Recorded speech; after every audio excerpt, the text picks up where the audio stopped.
Timnas Indonesia kembali mencuri perhatian Asia. Kali ini bukan cuma karena performa mereka di atas lapangan, tapi karena keputusan tegas dari FIFA yang menjatuhkan sanksi berat. Dan yang menarik, negara-negara tetangga ikut angkat suara, mulai dari Malaysia, Vietnam, sampai Cina.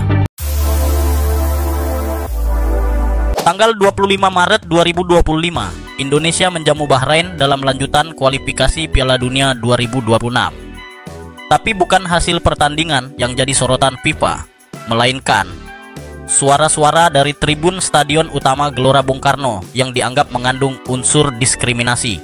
FIFA menerima laporan soal nyanyian bernada xenofobia dari supporter Indonesia. Berdasarkan aturan pasal 18 dalam FDD 238, FIFA menilai ada pelanggaran serius dan pada 11 Maret 2025 PSSI menerima surat resmi. Indonesia dijatuhi 2 hukuman. 1. Denda sebesar 400 juta. 2. Pengurangan 15% kapasitas penonton saat laga kandang berikutnya melawan Cina 5 Juni 2025. Sanksi ini pun langsung memancing reaksi dari negara tetangga. Media Malaysia, Makan Bola, menulis tajuk utama, FIFA jatuhkan 2 hukuman berat untuk Indonesia. Dalam artikelnya, mereka merinci jumlah denda dalam mata uang ringgit Malaysia, sekitar ringgit Malaysia 107.000, serta pengurangan kuota penonton di SUGBK. Menurut mereka, ini adalah langkah tegas dan keras dari FIFA. Dan yang lebih mencemaskan, ini bukan sanksi pertama untuk Indonesia. Sebelumnya, Indonesia juga pernah disanksi FIFA karena terlambat memasuki lapangan. 2 kali terjadi, saat melawan Australia, 10 September 2024, dan Cina, 15 Oktober 2024.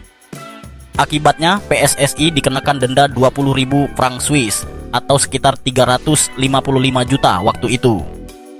Dengan catatan seperti ini, FIFA jelas makin mengawasi perilaku di dalam dan luar lapangan. Tapi menariknya, meski dihantam sanksi, supporter Indonesia tetap luar biasa. Saat tiket laga Indonesia versus Cina mulai dijual pada 15 Mei 2025, hanya butuh waktu 5,5 jam untuk menjual 80% kuota dari 70.000 kursi yang tersedia di SUGBK.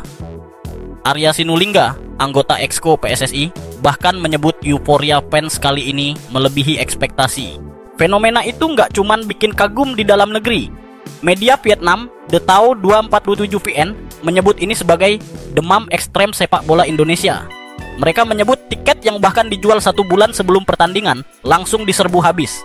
Harga tiket bervariasi dari 300.000 hingga 1,7 juta dan tetap ludes dalam hitungan jam.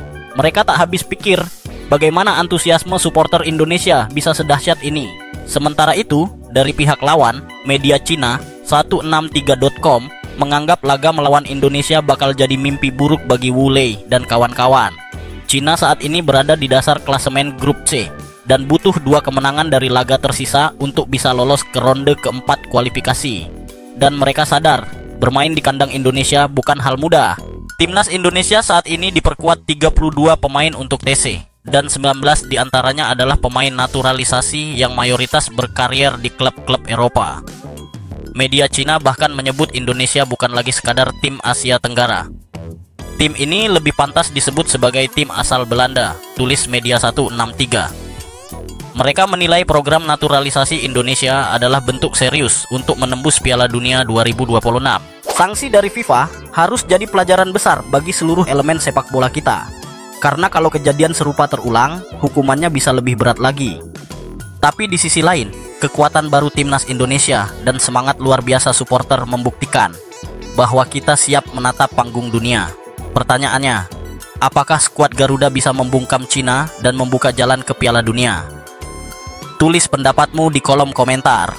Jangan lupa like, share, dan subscribe kalau kamu dukung Timnas Indonesia ke Piala Dunia.